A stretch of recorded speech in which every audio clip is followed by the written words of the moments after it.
અહરણ 71 ને છામને મોરચે આપણો નાગાજન સિસોદિયો મારાણો તો ને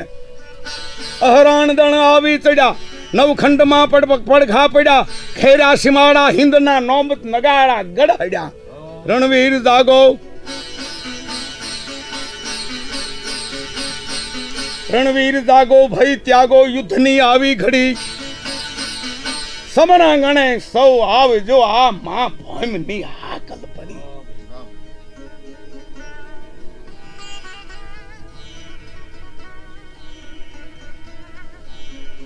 બરડા દેશનો નાગાજન સિસોદિયો સામને મોરચે 21 વર્ષનો સામે ડગલે પાકિસ્તાની યુદ્ધમાં મરાણો તો હો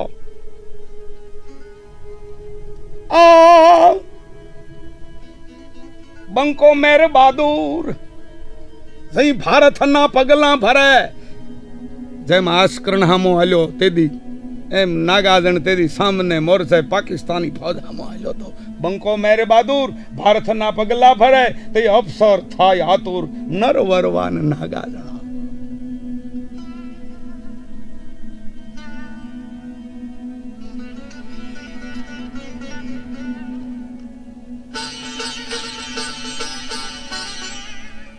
નાગાજણનું નામ ભારત કદી ન ભૂલે વચમાં યુદાનભાઈ યાદ આવે પછી રહેવાય નહીં હો નાગાજણનું નામ ભારત કદી ન ભૂલે કર્યું ઉજ્જવળ કામ ઘમસાણે ઘણ મૂલે તે પૂરી કરી તમામ જીવન આશા જંગે સૈનિક તુને સલામ અર્પતું રાષ્ટ્ર મંગે મેર વર્યો રૂડું મરણ મેરના દીકરા જોગી જતી તપસ્વી સિદ્ધ જે મૃત્યુનું ચાહે ઈ તને પ્રાપ્ત થયું મેર વર્યો રૂડું મરણ માં ભોમ કાજ મરદા મરણ કવિ હિંગોળ કથે કવિતા બિરદાઓ વા સુરા બિરદાઓ ઉઠો ઇન્દ્ર આવાર ભડસુરાને ભેટવા કવિ કહે છે ઇન્દ્ર સભામાં જઈ નાગાજન સિસોદિયો ગયો હશે તો ઇન્દ્ર મારા સિંહાસનને માથેથી ચારે પલા છટકીને ઉભા થયા હશે નાગાજન હાલ્યો આવે હાલ્યો આવે હાલ્યો આવ્યો આમ આસ્કરણજી 5000 દેદાવ હામાં થયા પેલા એવી ગણતરી નથી કે અમે થોડા રીપવતી કાયર એમ કહું અમે થાવ થોડાક હતા દુશ્મનો જાજા હતા પછી હું કરું હવે જાવની સંખ્યા નથી જીતતી શક્તિ જીતે છે નિરખો ને નભ મંડળે કેતા તેજ કરમ અથવા તો દાહ કાળી પડે ગડહડે દુશ્મનોના નગારા સળગતા ગામડા ઘોર ધાડા ચડે જડહડે નાળ મોઢે અંગારા વાર કરજો ધણી કોઈ હોતો ધણી એવો પ્રજાના સૂરનો થાય ભેટો કાળજા વેરતો નાદજા સાંભળે કેમ બેસી રહે ક્ષત્રિય બેટો તૂર ત્રાસા બજે ઘોર નોબત ઘડે જન્મભૂમિને દુશ્મન દબાવે જંગ જાહેર કરે મર્દ મેદાનમાં ધંધદળ ધોમ ધૂણી તકાવે રણતણા રાગની કાળ હાકલ કરે બાધવા કાજ વડિયા બોલાવે દેશના ભક્ત જમદૂત રજપૂતને જીવવા મથી સ્વાદ નાવે અસ્કરણે જેમ હલો 4 ચોને લઈ અને 5000 માં ત્રાટક્યો તઈ દેદાવને એમ થયું કે દાળો વાટો આપણો કાઢી નાખશે એક હામટો હલ્લો લઈ અને આસ્કરણ સહિત 400 જુવાનીઓને કાપી નાખ્યા આસ્કરણ ફૂલ ધારે ઉતર્યો બહુ રૂડો લાગ્યો હશે હોતેથી આખા ઝાલાવાડમાં હાહાકાર થઈ ગયો રોયું રણમલિયા માથે કર મેલી કરી હરઠું હરવૈયા તું જોખમ તે સેવા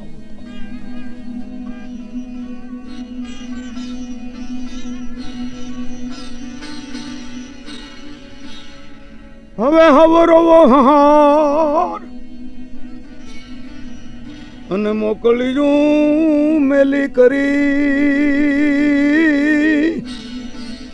કિસે બાંધા પાળા હાંખડા હાયર ફાટ્યો ઝાલાવાડ દેશની દશાઓ ઝાંખી પડી ગયું છે કોઈ માનવીના મોઢા ઉપર નૂર નથી રહ્યો હું તો હારવિયા ખજીનો બેઠા પણ ખોઈ કમણ ગારું કોઈ આ તો પાદર તાળું પોરા આમ પિતા પરણ્યા મારવાડ ને માંડવે હો પુત્રે યુદ્ધ ખેલ્યા હળવદ ની ભાગોળે એ વાત ન્યા રહી હવે આ જોધપુર શું થયું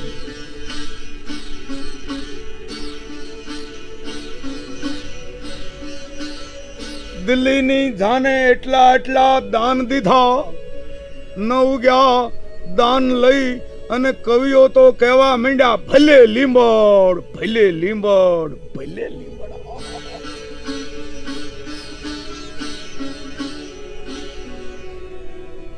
જહાંગીરની જાન દિલ્હી તરફ રવાના થઈ હવે હળવદની જાન એનો તો આ કાંઈ રવા વાહન ઘોડા હાથી બધું ફટકારી દીધું તું કાંઈ રહેવા દીધું નતું પછી સુરસંગજીને એમને મોકલાય બધી સગવડ એને જ કરી દેવી પડે ને દાનને પહોંચાડવાના સાધન સરાંજામો જોધાણ નાથે કરી દીધા જાન થાને મકાને થાતી થાતી થાતી રાજ ચંદ્રસિંહજીને પરણાવી જસોજી લીંબડ સાથે ઝાલાવાડની હદમાં પ્રવેશ કર્યો હો જાણ્યો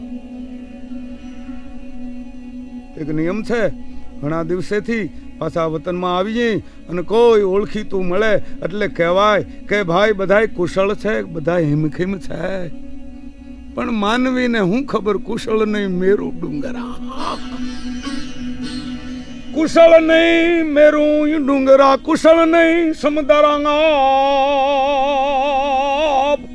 તો એ કુશળ ક્યાંથી માનવીડા એ તો પાણી હંડા ગાભ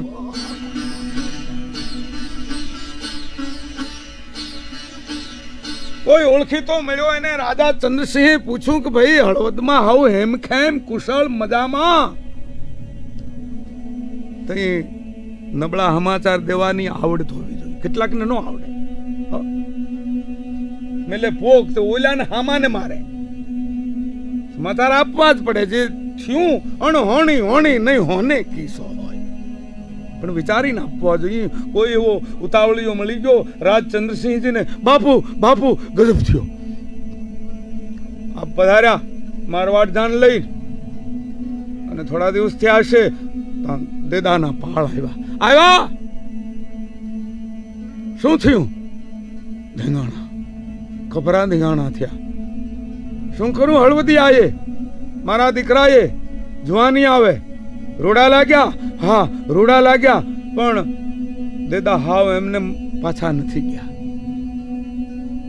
અષ્કરણજીને તલવારની ફૂલ ધારે ઉતારતા જ્ઞાન હોયા ગયા અષ્કરણ આપના એકના એક કુંવર કામ આવી ગયા હળવદ નારણ સંગ્રામમાં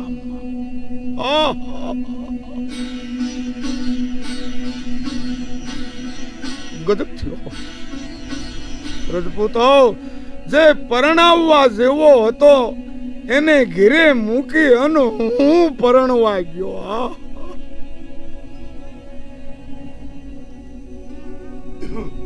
આઘાત લાગ્યો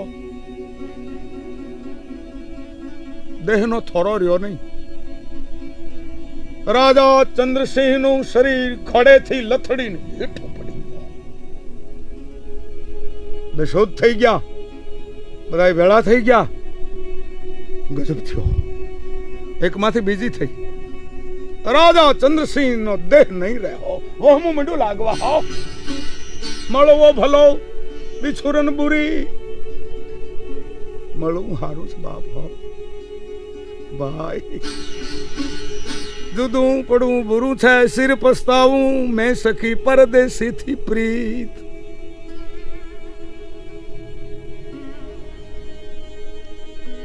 જોનારાને એમ થયું કે રાજચંદ્રસિંહ જીવશે નહીં ઘણા થઈ ગયા જ્યાં બાદલ ત્યાં બીજલી જ્યાં ક્ષત્રિયો હોય ને કવિઓ રહેતા હોય બારોટ ને ખબર પડી રાજ બારોટ ને કે કોકે એમને ઉતાવળે સમાચાર આપી દીધા છે કુંવરને કામે આવ્યા ના રણસંગ્રામમાં મરાણા ના અને રાજ સાહેબ ને વહમું લાગ્યું છે શરીર રહે કે નહીં રહે હટી જાઓ, હટી જાઓ, હટી જાઓ. કવિરાજ આવ્યા, બારોટજી આવ્યા. બારોટજી, આવો આવો. તમામ સમયનો વિચાર કરી બે શુદ્ધ રાજા ચંદ્રસિંહજીને વૃક્ષને ઓઠીંગણે દઈને બેસાડ્યા છે. ત્યાં આનો જમણો હસ્ત પકડીને બારોટ હલબલાવવા માંડ્યો. એ ચંદ્રસિંહ,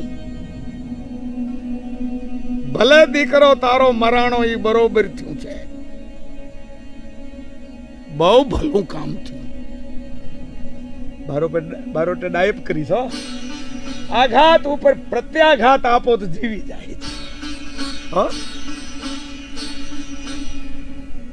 હેડકી આવતી હોય અને એમ કઈ ભાઈ તમે મને શું કામ ગાળ્યું દેતા હતા, હેડકી મટી જાય. સુધી આવી કે મારો બારોટ કહી રહ્યો છે કે તારો કુંવર મરાણો એ બહુ સારું છે. પ્રત્યાઘાત લાગ્યો. સુધી આવી ગઈ. એ બારોટ, તું મારો થઈ અને રાજી થયો? હા, હું રાજી થયો છું. કુંવર મરાણો બહુ સારું થયું. બારોટ, તું શું બોલી રહ્યો છે? બારોટે ઉપાડી કવિતા આપની સાનિધ્યમાં રજૂ કરું છું. થોડી ગંભીર છે.